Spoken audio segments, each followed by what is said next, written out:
ਨਾਲ ਹੀ ਆ। ਅੱਛਾ ਜੀ। ਬਲਕਿ ਬਿਲਕੁਲ ਮੇਰੇ ਨਾਲ ਆ ਮੁੰਡਾ। ਅੱਛਾ ਜੀ। ਆ ਦੇਖਦੇ ਨੀ ਬਲੌਗ ਕਿੱਥੇ ਹੈ? ਆ ਮੁੰਡਾ, ਆ ਮੁੰਡਾ ਆ ਹੀ ਆ। ਤੁਸੀਂ ਤਾਂ ਕਹਿੰਦੇ ਸੀ ਵੱਡੇ ਮੁੰਡੇ ਦਾ ਵਿਆਹ ਕਰਨਾ। ਓਏ ਵੱਡਾ ਵੀ ਇਹੀ ਆ ਤੇ ਨਿੱਕਾ ਵੀ ਇਹੀ ਆ।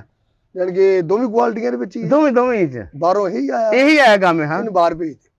ਕੀ ਹੋਇਆ ਬਾਜੀ? ਇਹਨੂੰ ਬਾਹਰ ਭੇਜ ਦਿਓ। ਆ ਮੁੰਡਾ, ਓਏ ਆ ਮੁੰਡਾ, ਓਏ ਆ ਮੁੰਡਾ, ਓਏ ਪੱਥਰ ਦੇ ਕੁੰਡੇ ਵਰਗਾ ਮੂੰਹ। ਆ ਮੁੰਡਾ, ਓਏ ਆ ਮੇਰੀ ਧੀ ਦੇ ਕਿੰਨੀ ਸੋਹਣੀ। ਆ ਮੁੰਡਾ। ਉਹ ਮੰਮੀ ਸੋਹਣਾ ਹੀ ਆ ਜੀ। ਮੈਨੂੰ ਓਏ ਸੋਹਣਾ ਨਾ ਕਹੀਂ, ਓਏ ਸੋਹਣਾ ਨਾ ਕਹੀਂ। ਕੀ ਹੋਇਆ? ਜੇ ਤੂੰ ਸੋਹਣਾ ਕਿਹਾ ਨਾ ਤੇ ਇਹਨੇ ਆਪਣੇ ਆਪ ਨੂੰ ਦਲੀਪ ਕੁਮਾਰ ਕਹਿਣਾ ਤੈਨੂੰ ਮੈਂ ਦੱਸ ਦਿਆਂ।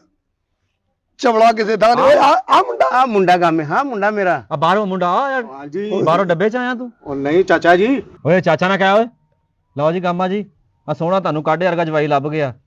ਕਿਤੇ ਪਾਉਣਾ ਨਹੀਂ ਪੈਣਾ, ਜੇਬ ਚ ਪਾ ਕੇ ਜਿੱਥੇ ਮਰਜ਼ੀ ਫਿਰੀਓ। ਲੈ ਧੀਏ, ਤੂੰ ਹੁਣ ਖੁਸ਼ ਰਹਿਣਾ। ਅੱਛਾ, ਤੈਨੂੰ ਇਹਦੇ ਫੀਟਰ ਦੀ ਲੋੜ ਪੈਣੀ ਆ, ਦੁੱਧ ਦੀ ਲੋੜ ਨਹੀਂ ਪੈਣੀ। ਇਹਦਾ ਬਿੱਬ ਬੰਨ ਕੇ ਰੱਖੀ। 4 ਸੂਟ ਦੇ ਵਿੱਚੋਂ 20 ਸੂਟ ਇਹਦੇ ਬਣ ਜਾਣੇ ਤੇਰੇ। ਇਹਦੀਆਂ ਨਿਕਰਾਂ ਸਾਂਭੀ ਸਕੂਨ ਦੇ ਨਾਲ। ਮੈਨੂੰ ਨਹੀਂ ਰਿਸ਼ਤਾ ਦਿੱਤਾ, ਆ ਕਾਢਾ ਜਿਹਾ ਆਪਣੇ ਪੱਲੇ ਪਾਉਣ ਲੱਗੇ ਤੁਸੀਂ। ਉਹ ਹੁਣ ਸੇ ਮਨਜ਼ੂਰ ਆ ਤੈਨੂੰ? ਆ ਘੋੜਨਾ ਜਿਹਾ ਲਾਓ ਗਾਮਾ ਭਾਜੀ, ਸੀਨੇ ਨਾਲ ਜਵਾਈ ਲਾਓ। ਪਰ ਸੀਨੇ ਨਾਲ ਕਿੱਥੇ ਲੱਗਣਾ, ਇਹਨੇ ਧੁੰਨੀ ਤੱਕ ਆਉਣਾ ਤੇਰੇ।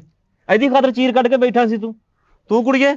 1500 ਦਾ ਮੇਕਅਪ ਇਹਦੀ ਖਾਤਰ ਕੀਤਾ ਸੀ ਤੂੰ। ਆ ਤੇਰੇ ਰਿਸ਼ਤਾ ਆਇਆ ਵਗਰ ਉਹਨੇ ਬਿੱਲੀ ਮੰਗਾਈ ਨਵੀਂ। ਗਾਮਾ ਜੀ ਮਿਲੋ ਜਵਾਈ ਨੂੰ, ਬੋਸਕੀ ਦੇ ਸੂਟ ਪਾ ਕੇ ਆਏ ਆ। ਦੇਖੋ ਹਾਂ ਕੌਡੂ ਜਵਾਨ ਹੋਇਆ ਅਗਲਾ।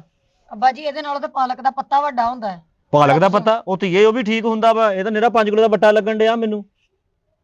ਗਾਮੇ ਮਿਲ ਸੀਨੇ ਨਾਲ ਲਾ। ਅੱਬਾ ਜੀ ਇਹਦੇ ਨਾਲੋਂ ਤੰਦੂਰ ਦਾ ਆਲਾ ਵੱਡਾ ਹੁੰਦਾ ਹੈ। ਕੁੜੀਏ ਨਾਲੋਂ ਵੱਡਾ ਤੇਰੇ ਕੋਲ ਪਰਸ ਵਾ, ਤੈਨੂੰ ਯਾਦ ਨਹੀਂ ਆਉਣ ਡਿਆ? ਮਿਲ ਲਾ ਗਾਮੇ ਜਵਾਈ ਆਇਆ ਤੇਰੇ ਘਰ, ਮੂੰਹ ਨੂੰ ਛੁਹਾਰਾ ਲਾ ਉਹਦੇ।